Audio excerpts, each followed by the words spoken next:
Hello! Welcome back to the fifth and final installment in this current scene coloring breakdown series. I'm Amy, and I am co-owner and illustrator of Sweet November Stamps. You're on the Sweet November Stamps YouTube channel. And if you've been following along, we have been coloring this kind of fantasy scene using the older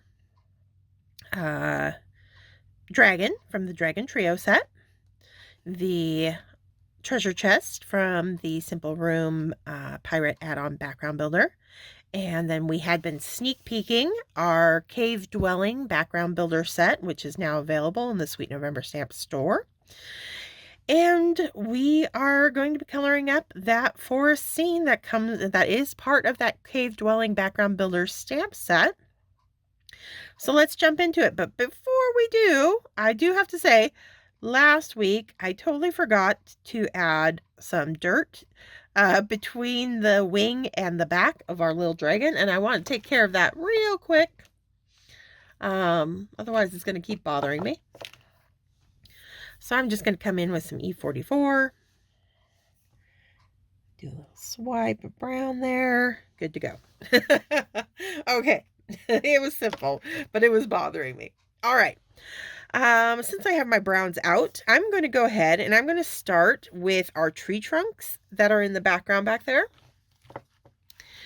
And I think for my base on them, I'm going to start with some E81.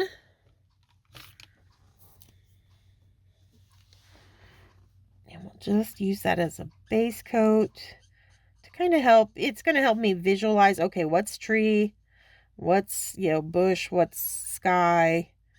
So we're just going to get a nice sense of where our tree trunks are.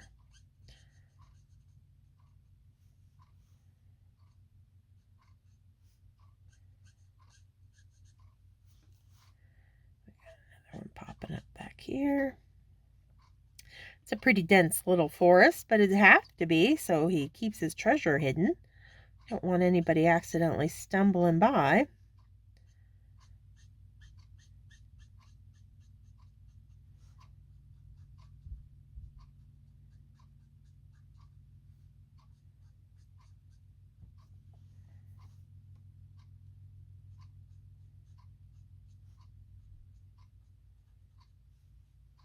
All right, I think I'm good. Oh, there's a branch off of that guy right there. Okay. Next, I'm going to come in with some E43, which I just had. There it is.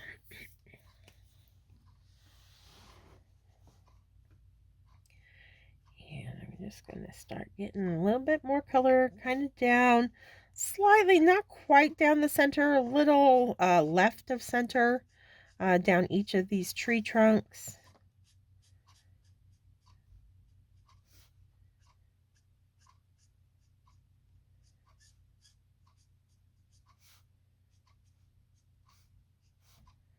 And the nice thing, these, are off in the distance. So we don't have to be really particular or really fussy with our coloring. Just kind of keep it, again, like we did our cave, nice and loose, just kind of hinting at the different elements making up our forest here.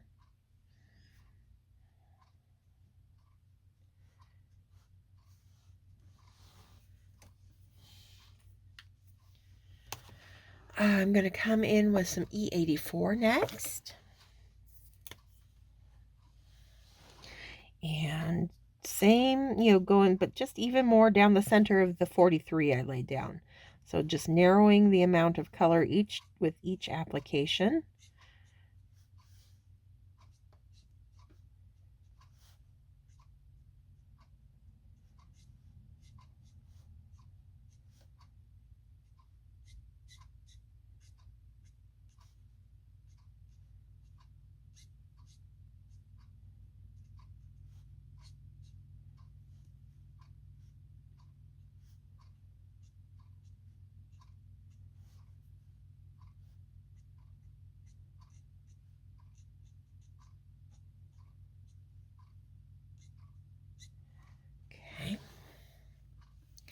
And I think I want to go just a little bit darker. Not too dark. I want them to look like the sun's kind of shining through a break in the foliage up above.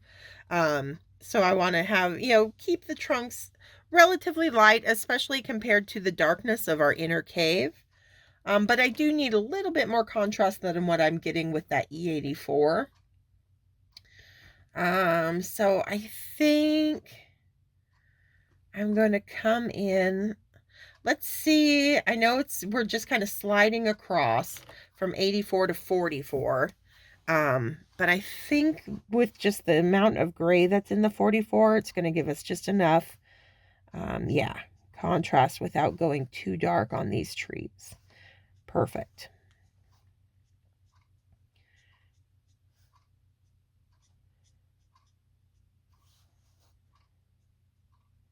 Just adds that little last bit of definition that I was really looking for to help define the roundness of these tree trunks.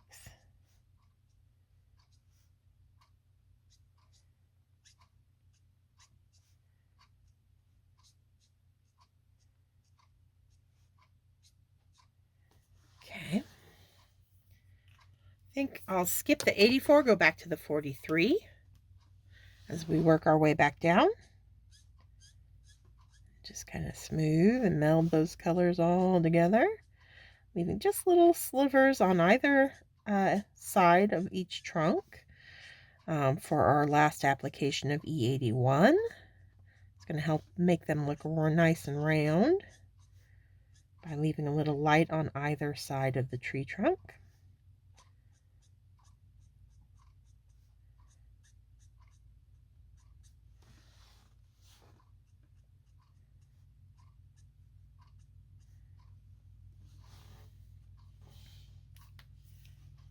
And then just back to that 81 that we started with.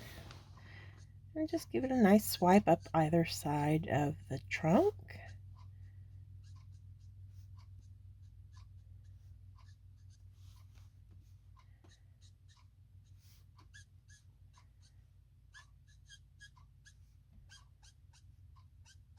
Okay.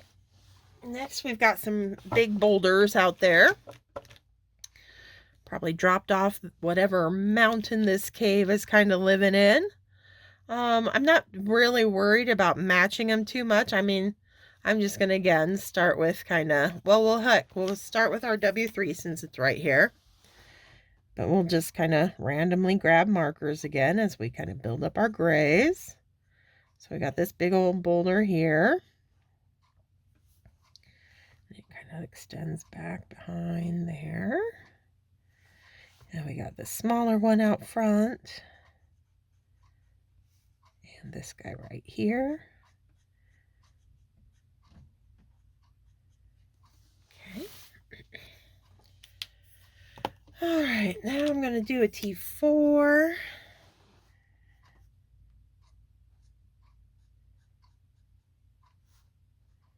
I'm just going to start building a little bit of contrast. Kind of imagine, our sunlight shining in from up here, kind of slightly to the right. Since we did our dragon, getting hit from that side, keeping that consistent. So I'm just putting my darker shadows in opposite our light.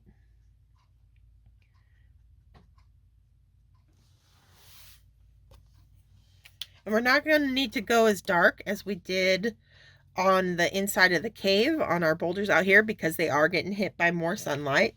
So I'm just going to find a 6 next. Looks like it's going to be a C6.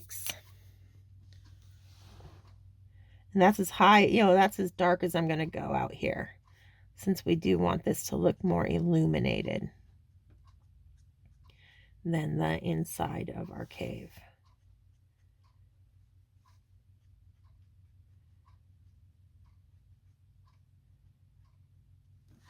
Okay, and then just work our way back down, melding those grays together from our 3 different gray families.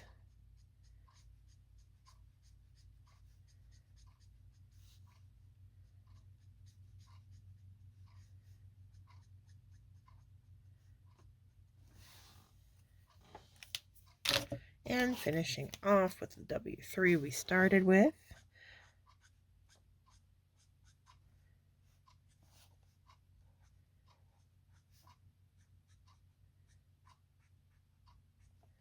There we go.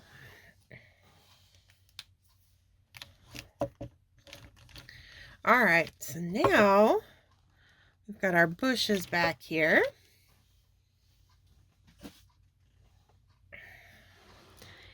And I think because we're going kind of spring out there, I'm going to go ahead and go with some forsythia bushes, just because I like the idea. We've got kind of our yellows back here in this corner on our treasure chest. So I like the idea of balancing it with a little bit of yellow out here on this side of the card.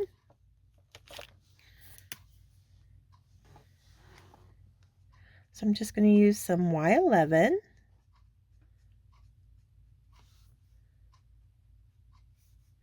And I'm just going to concentrate it on these first 3 bushes that are right up front here.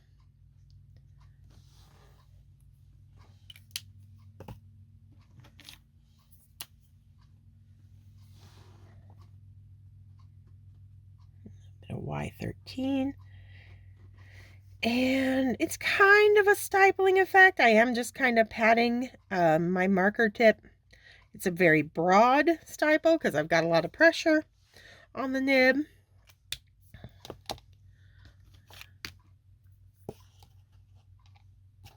Let's come in with some Y26. I'm going to deepen the shadows at the base of each bush. And then just find little, kind of the back side of it's going to be a little bit darker because we're going to keep with that light source that we used on our rocks out there.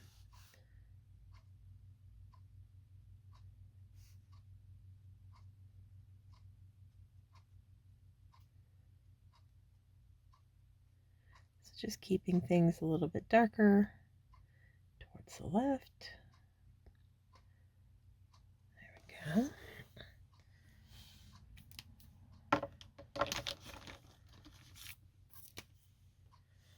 Pull out the 26 with some 21.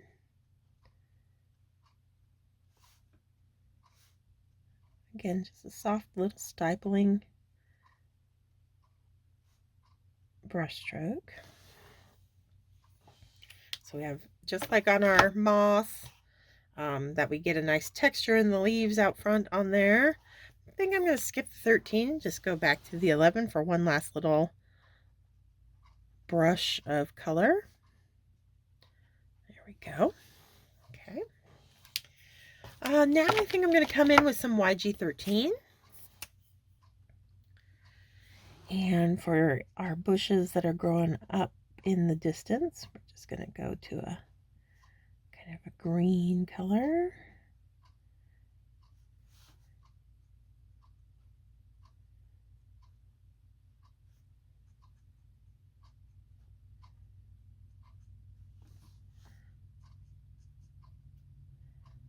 I can go ahead and color over those vines because we're just going to match them back to the vines that are growing on the hanging over the entrance to the cave, which was like a YG67, so it'll go right over the 13, no problem.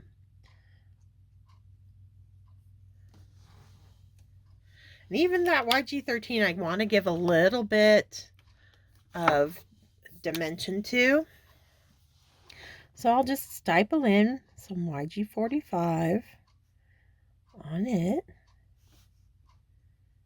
anywhere where I put that 13 down.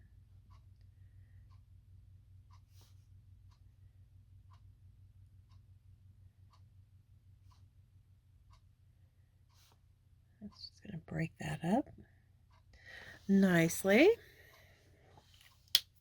All right. Now I'm going to come in with, I think, let's do G20.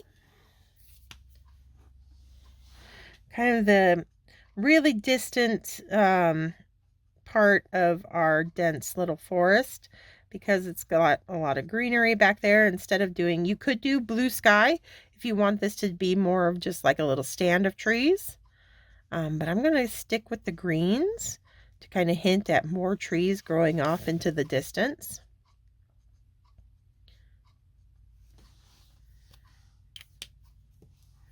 And I'll brighten it up a little bit with the YG00 again.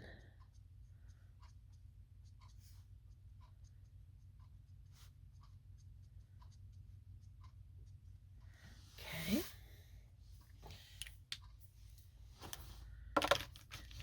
And we got our treetops back there. Let's use what'll help us stand out. Let's lean a little bit more. Let's try G14. Again, just stipling in a base coat of color for our treetops. Extend all the way up.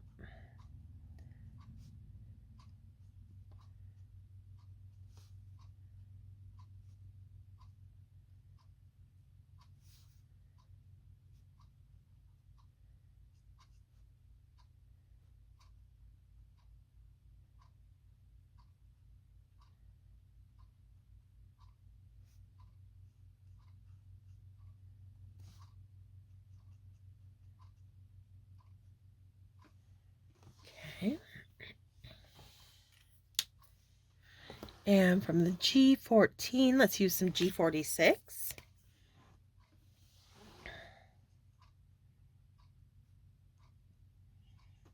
And again, that kind of curly Q, little kind of stippling brush stroke.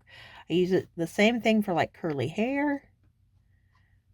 I'm just kind of swirling that little tip of the nib over the cardstock and little curly Q shapes. Just light and loose.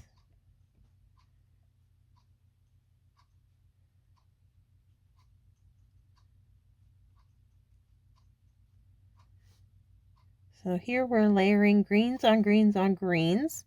And just by our different choices of which greens, you know, they are standing apart from each other. A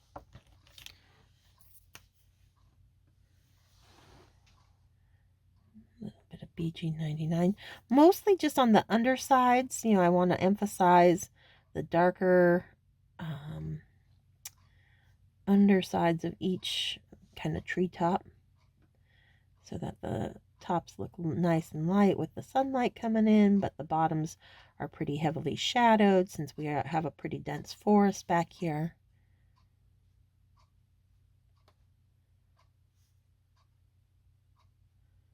There we go. And then I'll just skip right back down to the G14. And one last little stipple of it, brighten it back up. We'll have our little treetops all colored in. And then we'll just have our last few little lines to kind of take care of. And we'll be good to go. So I'm just going to pull out YG67 for these few little kind of vines that are falling through here. I think those might be the only two. Everything else is looking pretty good. Awesome. Okay. The one last thing I want to do is I want to come in with a little bit of let's try like G24. And just a little bit of shadow behind our rocks to help ground those in, and our little bushes, so that they look like they're dropping a little bit of shadow as the sun's hitting them, kind of filtering in from that upper right. Just like that. Simple, simple, simple, but it makes a world of difference. Really kind of builds up that scene and lets them look like they're taking up space. All right, easy peasy.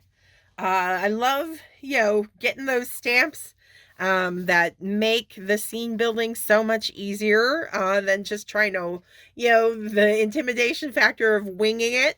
Here we had something that, kind of maps out, something easy to follow, makes it super quick and easy to get a really effective and very cool looking forest scene back there.